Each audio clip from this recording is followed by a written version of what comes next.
ఏం మాట్లాడుతున్నావురా కార్తీక్? మనకి లవ్ బివ్ ఏం సెట్ కావురా. గమ్మున్న డాడీ చూపించిన సంబంధాన్ని చేసుకో, నీ లైఫ్ బాగుంటది. అవును కార్తీక్, ఎందుకు మనకి ఇజ్జత్ పోయే పనులు? నువ్వు లవ్ మ్యారేజ్ చేసుకుంటే మామయ్య పరువేం అయిపోవాలి. అవసరమా చెప్పు? మీరు ఫైనల్ చేయండి, నాకు ఆ పిల్ల వద్దమ్మా. ఒకసారి ఇంటికి తీసుకొని వస్తాను, చూడండి మీకే అర్థమైతది. నువ్వు ఏ అమ్మాయిని ఇంటికి తీసుకోవాల్సిన అవసరం లేదు. అన్ని మూసుకొని నేను చూపించిన సంబంధం చేసుకో, లేదంటే ఇప్పటికిప్పుడు ఇంట్లో నుంచి బయటకు వెళ్ళిపో. నన్ను బాగా కొట్టారు, నాకు నువ్వే కావాలని చెప్పాను, ఇంటికి గెంటేశారు. ప్లీజ్ వచ్చి తీసుకెళ్ళవా?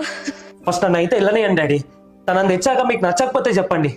రేయ్, మళ్ళీ చెప్తున్నా, ఎవరైనా నా ఇంటి గడప దొక్కితే మర్యాద ఉండదు.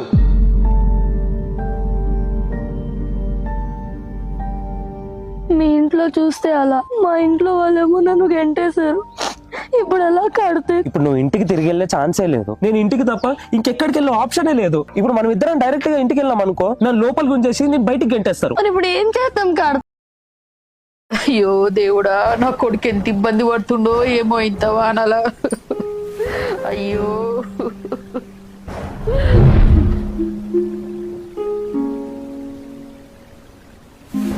ఎక్కువ టెన్షన్ పడకండి అత్తమ్మా. కార్తీక్ ఎంతమంది ఫ్రెండ్స్ లేరు, ఎవరో ఒకళ్ళు ఇంటికి వెళ్ళుంటాడులే.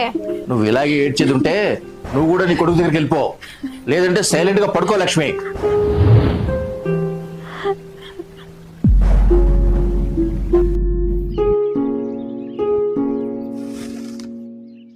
అరే చిన్నోడా. రేఖా అమ్మా, వాడికి ఇంట్లో ఉండే అర్హత లేదు, ఎందుకు రానిచ్చావు ఇంట్లో పండే? అది కాదండి, ఎంతైనా వాడు మన కొడుకు కదా. ఇప్పటికిప్పుడు పొమ్మంటే వాడు ఎక్కడికి పోతాడు? నేను చెప్పేది వినండి, ఎందుకంత కోపం? ఇప్పుడే గింటేస్తాను, వాడు వద్దే వద్దు మనకి. వాడి దారి వాడు చూసుకోమని చెప్తాను. అలా కాదండి, నేను ఒకసారి చెప్పేది వినండి ప్లీజ్. నువ్వేం చెప్పినా నాకు అనవసరం, ఇక నీ ఇష్టం పో. అరే కార్తీక్, నీ రూమ్ కి. డాడీ నేను కూడా మీతో పాటు షాప్కి వస్తాను. డాడీ ఒకసారి నా మాట వినండి డాడీ. డాడీ నాకు పెళ్ళయింది డాడీ. తనని చూసుకోవాలన్నా, ఫ్యూచర్ ప్లాన్ చేసుకోవాలన్నా మన బిజినెస్ చూసుకోక తప్పదు డాడీ. మన బిజినెసా? ఎవరు చెప్పారు అది నీ బిజినెస్ అనే? అదేంది డాడీ, చాలా సార్లు అన్నారు కదా మీరే, పెళ్ళవగానే బిజినెస్ నువ్వే చూసుకోవాలని. నేను చెప్పింది నాకు నచ్చిన సంబంధం చేసుకున్నప్పుడు. అయినా పెద్దోడు వైపునావు కదరా, నీకు నచ్చినట్టు నీ మార్గం ఎంచుకున్నావు. ఇప్పుడు సంపాదించే మార్గం కూడా ఎత్తుకో. నాకు సరిగ్గా చదువు కూడా లేదు డాడీ, నాకు పని ఎవ్వరు ఇయ్యరు. తనని ఎలా చూసుకోవాలి డాడీ? అది పెళ్లిగాక ముందు ఆలోచించుకోవాల్సింది, ఇప్పుడు కాదు. మరి ఇప్పుడు ఏం చేద్దాం అనుకుంటున్నావు కార్తీక్? ఏం చేయాలో అర్థం కావట్లేదు రేఖ. నేను చేసింది ఇంటర్ కూడా కాదు, డిప్లొమా, అది కూడా డిస్కంటిన్యూడ్. దానికి ఎవరు జాబ్లు ఇస్తాడు? నేనే పిచ్చోడ్లాగా ముందే వెనకాల ఆలోచించకుండా డాడీ బిజినెస్ ఇస్తాడనే నమ్మకంతో నేను పెళ్లి చేసుకున్నాను. ఇప్పుడు నేను నిన్ను ఎలా చూసుకోవాలి? ఇలా బాధపడుతూ కూర్చుంటే ఏం రాదు కార్తీక్, బయటికి వెళ్ళి చూడు, ఏదో ఒక దారి దొరుకుతుంది.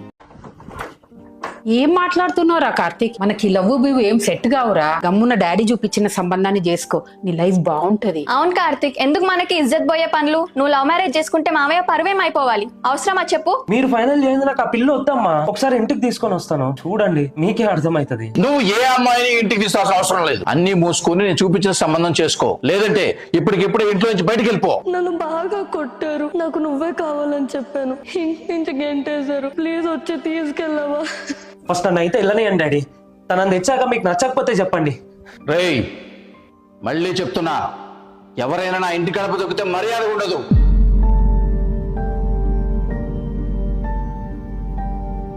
మీ ఇంట్లో చూస్తే అలా, మా ఇంట్లో వాళ్ళేమో నన్ను గెంటేశారు.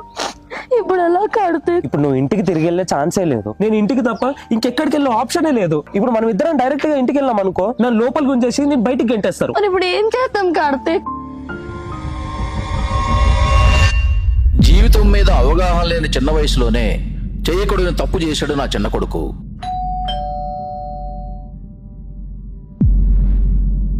అత్తమ్మా, మామయ్య.